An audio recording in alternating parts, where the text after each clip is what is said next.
хочу. Открываем.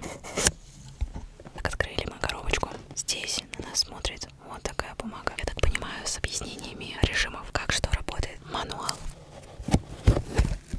Защитка. Ну и провод. Наконец-то сам микрофон. Так, надеюсь, не выпадет. Вот так выглядит этот микрофон. Черненький. Красавчик.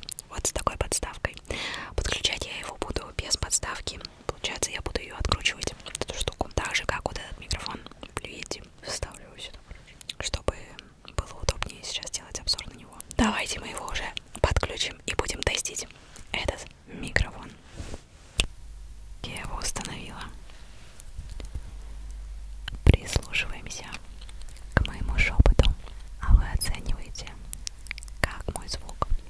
Ну, я тоже, естественно, оцениваю.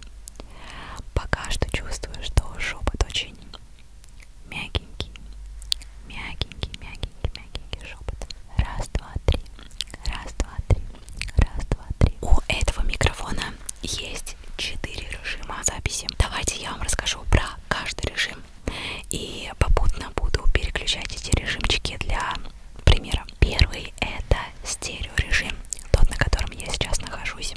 Обычно используют стереорежим ASMR-артисты для ASMR. С одной стороны, с другой стороны и серединочка. Второй режим — всенаправленный. Он нужен для записи окружающих звуков, если у вас есть такая задача. То есть с каждой стороны, даже с задней части, вы можете записывать любой звук. Со всех сторон звук одинаковый. Третий режим — кардиоидный. Он нужен для записи подкастов, для стримов, для записи инструментов и вокала. Слышно тебя только спереди. Здесь не слышно, здесь не слышно. Ну и сзади тоже ничего нет. Ну и последний остался двунаправленный. Его обычно используют для интервью, для того, чтобы брать интервью. Меня слышно здесь спереди и слышно сзади собеседника. Ну, спереди. Короче, вы поняли. Кстати, хочу подметить, что переключение режимов на этом микрофоне намного удобнее, чем вот на Blue Yeti Pro, ну или обычном Blue Yeti. Здесь смотрите, как переключается. Очень тяжело. Мне приходится прикладывать усилия. А если у вас еще и руки вспотели, ну вообще практически невозможно переключить режимчики. Так что мне на этом микрофоне больше нравится переключение режимов. Плюсы этого микрофона в том, что его не нужно подключать к звуковой карте.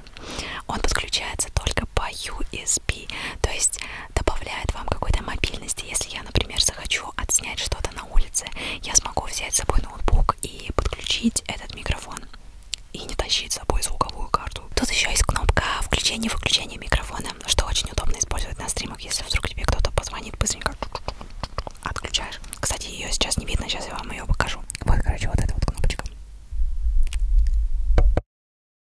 Ну и самое интересное для меня, ну и, конечно, я думаю, будет для вас, это то, что этот микрофон подключается через приложение Logitech G Hub. В этом приложении можно управлять данным микрофоном, но самое, что интересно, здесь есть функция Blue Voice. С помощью Blue Voice я могу обработать свой голос так, как мне нужно. А еще я могу наложить